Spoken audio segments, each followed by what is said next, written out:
Good evening and welcome to Enough Rope. My production team thought it'd be a great idea if I wore this. They thought it would make my next guests feel comfortable. I'm not too sure about that, but I am delighted nonetheless to meet them. They're a remarkably successful Australian show business team and very sensible and interesting men to boot. Please welcome Murray, Anthony, Greg and Jeff, otherwise known as the Wiggles.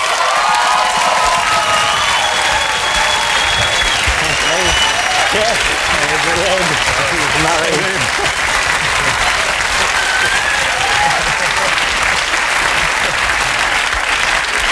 Did you miss that meeting?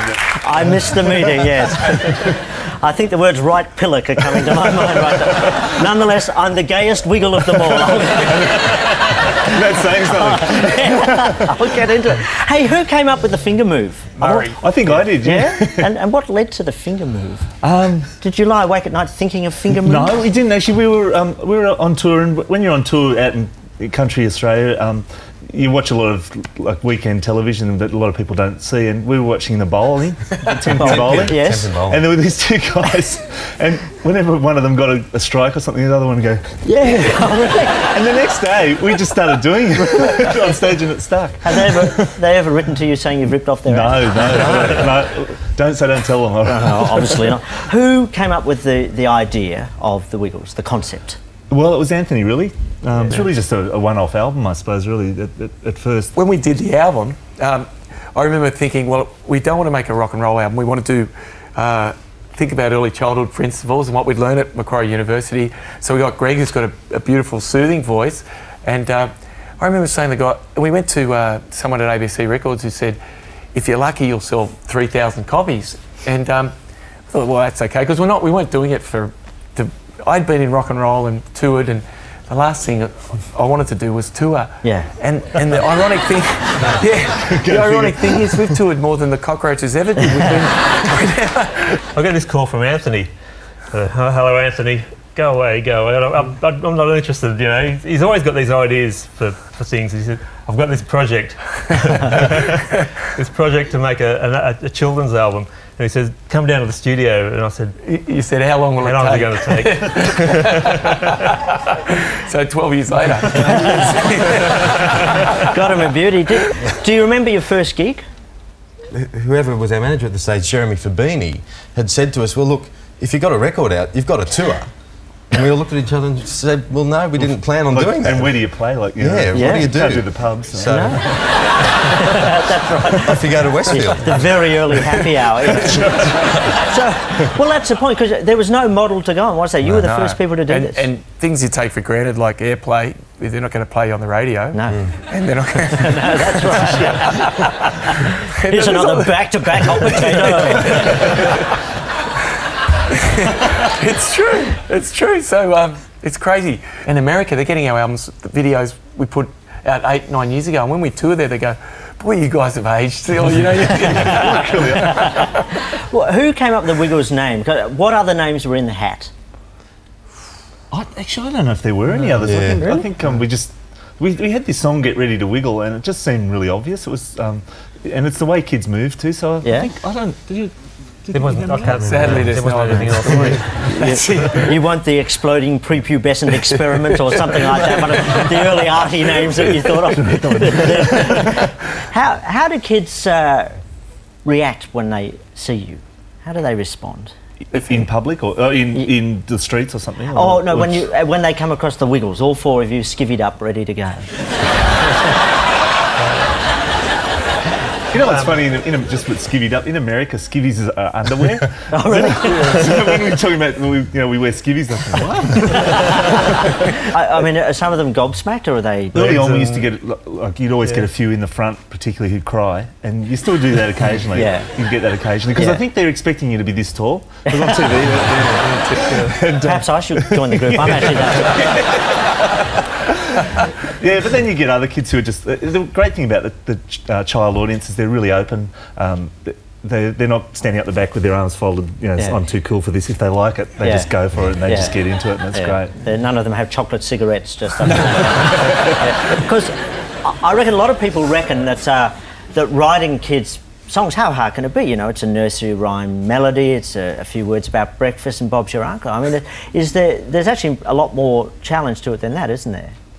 Yeah. There is really, and I think a lot of our successes come from the fact that we studied early childhood education, and early childhood education is a little bit different to say doing primary teaching or other. It's not really curriculum based. It's more about coming from the child's perspective, and really the Wiggles has been. That's been the sort of bedrock that we're built on. This whole idea of thinking about what's in it for children, how do children think that's different in a different way to adults, and so whenever we write a song, that's what we've got in mind. And I think that it's sort of, there is a bit more theory behind it. It's not just hot potato, although that works too. Of course, there's the counterpoint of cold spaghetti, cold spaghetti. Let's never forget that. What's an example of a Wiggles idea that gets thrown out that's not right? The great moment, all the guys will know straight away, I came up with an idea to have Dorothy's question time. Or crash and burn, as we like to call it. Right. And you would think that'd be good for children. They get a chance to interact with Dorothy the dinosaur during the show. And of course I said, anyone got, we had Jeff with the organ, beep, beep, beep, beep, beep. Dorothy's question time. Anyone got a question for Dorothy? And of course, the kids put up their hands and they said, I'm 4. Or, I've got a dog, or you got a dog, fantastic, and it was like that. Yeah. And I got flop sweat on my skivvy, and I was talking to That's your next album title, Flop Sweat on My Skivvy. When you get on stage and you get sweaty palms, something's not working. And I said to Murray and Greg and Jeff after it, well, what happened, and the guys, we were a bit caught up. A couple of years away from uni, so we went back to the guru at uni, Professor Kathleen Warren, who was he's got a doctorate in drama, early childhood drama. Yeah. I rang up and said, Kath, this just totally, they didn't get it. And she said, well, remember, the under 5 doesn't know, not so sure what a question is. Change it to Dorothy's news time, and you're on a winner. So it became Dorothy's news time, and I'm 4. He's 4! Yeah! Wow! It worked! Yeah! That's the skill. That's the talent. What kind of bad advice have you had down the years? Because I can only imagine, as happens with any group, that people have tried to change you in some ways. What sort of things have you copped? We had one of our early managers brought a guy in, actually from TV, and he was making his own TV shows, and he came in children's TV and he said, lose the dinosaur. Which was great. Yeah. Does it annoy you that because you're a kids act, you don't get the credit and the cred of other bands who probably aren't as successful? I think it's great, the children's music, because I don't even think of it as an industry, that's just what we do, because you don't have the hype. Like you get invited to the ARIA Awards and you don't have to be cool. So you're sort of in the music industry, but you're in your own little world of it. But also when we first started touring, we noticed, Anthony and myself noticed there's a huge difference in the respect you gain from motel owners. Really? Yeah. You're the only band that tidies up their hotels. You talk about touring, like for a rock band, if they do 100 gigs in a year, they've worked pretty hard. How hard do you guys work, Greg? Oh, well, we used to do about 500 shows a year because we could do 3 or 4 shows a day, but as we're getting a bit older, that's not the case anymore. And the audience aren't getting older with you, are they? No, that's right, no. Last year was a big breakthrough for you in America. You got the prime time slot on Disney, which is 8 o'clock in the morning. What sort of difference did that make to your career? I remember when it was either Disney, when we first went on Disney, the guy came in and said, it's not one of the biggest stations, it's getting there. We've only got 80 million subscribers. And we all went, oh, right, okay, well, that'll do.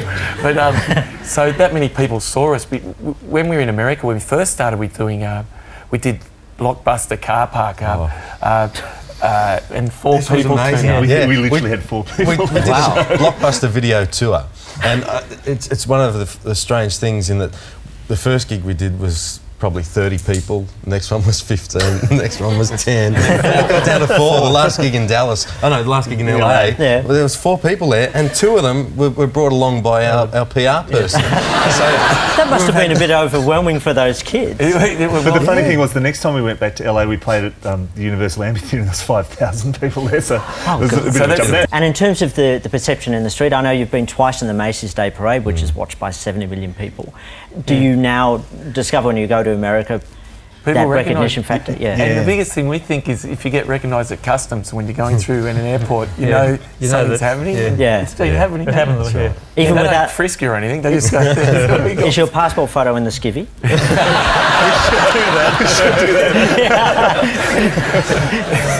It's a weird thing though to be on the streets of New York, because we've been there many times and no one knew who we were, and now you can be just standing in the street and people come up and talk to you. It's actually fairly surreal. Well, it's surreal in the other way. I know that at the big day out earlier this year, Wilco, because you go to a lot of gigs, I've seen you, and Wilco were performing it, and their lead singer stopped and said, "Holy shit, is that you, Murray?" It's true. It was funny though, because I'm surrounded by like people younger than me, and the girl next to me said, "Are you someone?" I know you've also got celebrity fans in the States. There's Jerry Seinfeld, I think Robert De Niro, is that right, Dave? Robert De Niro was the day he came to the show was unbelievable. We were about to go on stage, and our tour manager, Laurie, who's American, came down and she was shaking. She said, "Robert De Niro just called. He's on his way to see the show. Can you hold the show?" Can you wait 10 minutes? We did for 5 minutes. Yeah. We did for 5 minutes. But when he actually came and watched, he was just in the audience and he was eating the popcorn, and it was straight out of Cape Fear, you know, when he goes to the movies. His little boy was there, wasn't it? We were trying to pretend that we didn't know he was in the audience. As cool as we get anyway. Every time Jeff would walk by, he's going to see. Was he there sort of going back like this, you know? Yeah. Know what you're on about, man. Absolutely. But Jerry Seinfeld was at the same show, so you're looking out and there's Robert De Niro and there's Jerry Seinfeld. And Ricky Lake. And Ricky Lake. Wow. They all came backstage. America's geared up for celebrities. They all know to ring up the tour manager and Joey Fatone. Joey Fatone from NSYNC came the same day as well. So he's probably trying to get a gig. We've actually got some footage here of Jerry Seinfeld backstage with you. Let's take a look at that. Disney put us on the television, and everything changed. Right, yeah. Now people know us. Yeah. It was great. We could walk down the street when we first started here. Right, yeah. No one knows. We actually did something at Disneyland and we were just dancing down the street. Like, no one took any notice. It's all changed because they put us on television. Oh, shit. Yeah, that's pretty good. Yeah, so. It's good to be a wiggle. It's good to be a wiggle. That's so cool.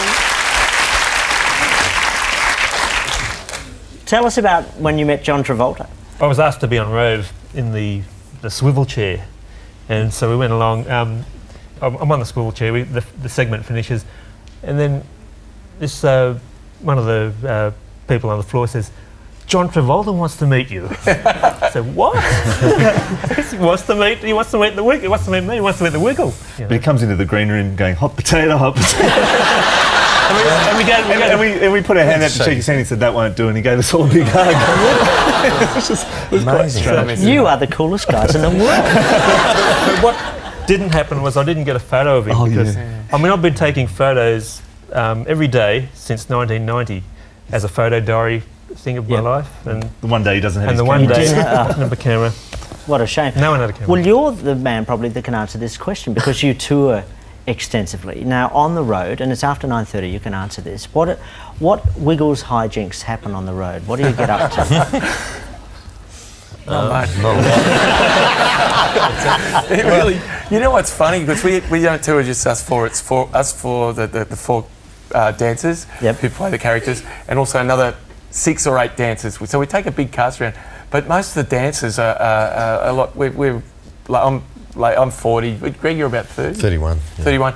So and then right up to Jeff, who's 50, and that's true. He's 50, and so the dancers are all in their 20s, and they're in. It's like, and there's when they first start working with us, I think they're ready for a party that just doesn't happen.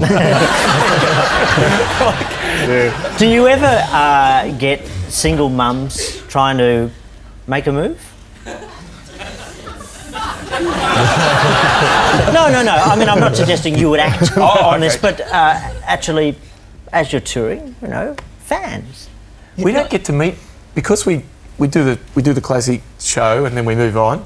So you don't really get to meet people, but you get a lot of mail, and sometimes you're not sure if that picture was actually drawn by a 4-year-old.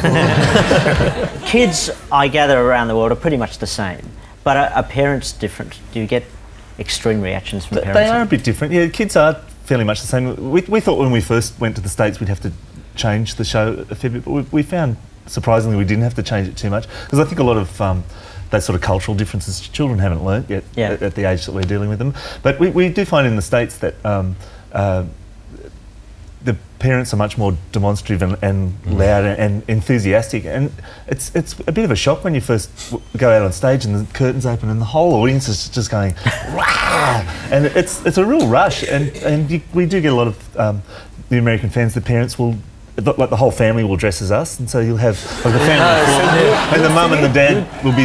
Which is great though. They spoil us as entertainers, because in America you go out and they're just so right into it, and you know they make signs and so over the top, and then it does take a little cultural shift back when you hit back to Australia and you come out. The Wiggles.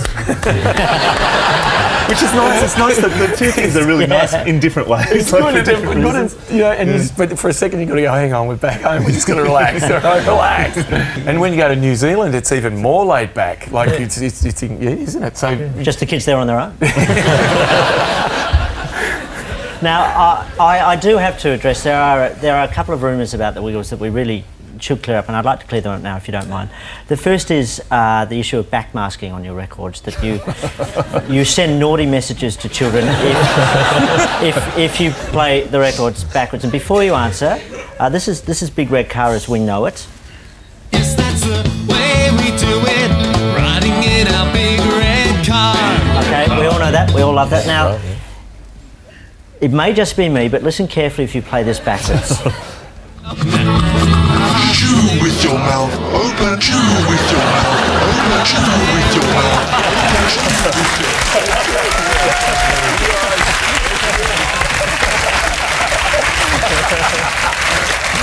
Andrew, you've caught us out there. Chew with your mouth open. I hope there'll be no more of it. There is a more disturbing rumour that I really do need to address with you, and that is the rumour that Jeff is dead.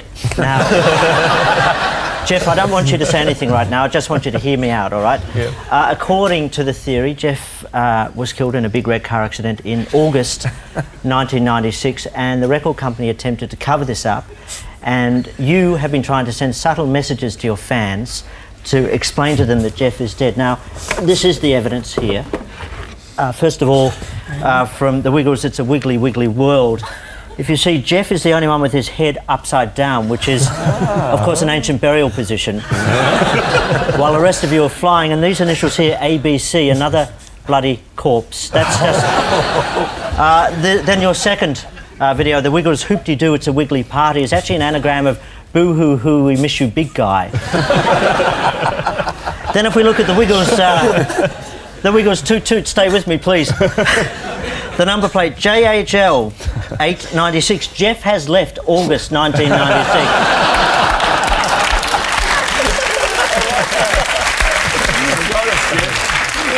And of course, the Wiggles Wiggle Bay, everyone with matching layers to their skivvies except for Jeff's, which is black. Ooh.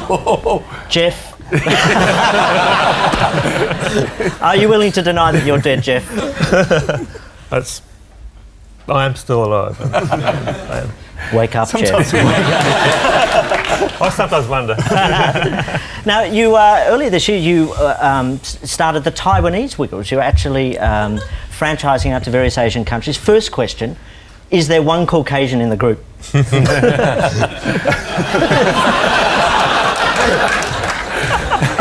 The Red Wiggle is a girl who's about this tall. Really? A wiglet? Yes. What's more?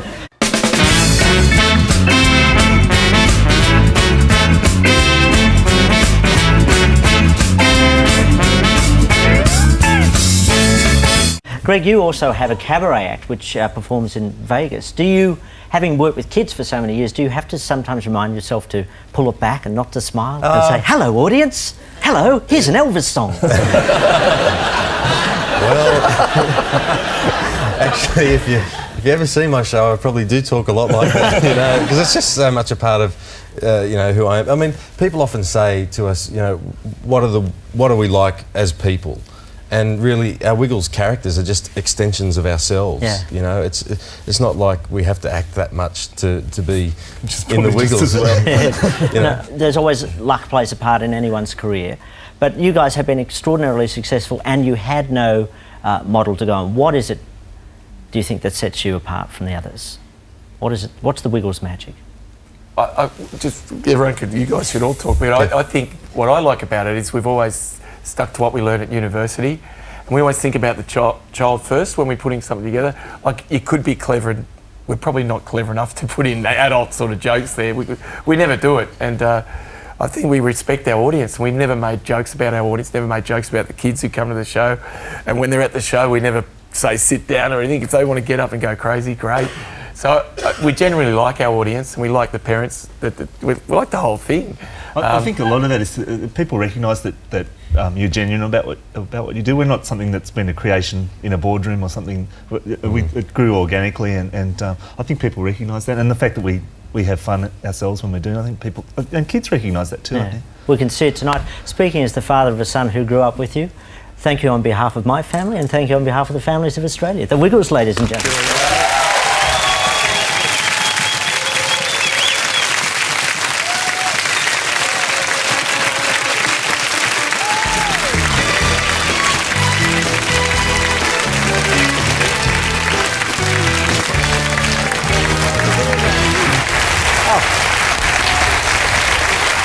So that's what Disney does, yeah.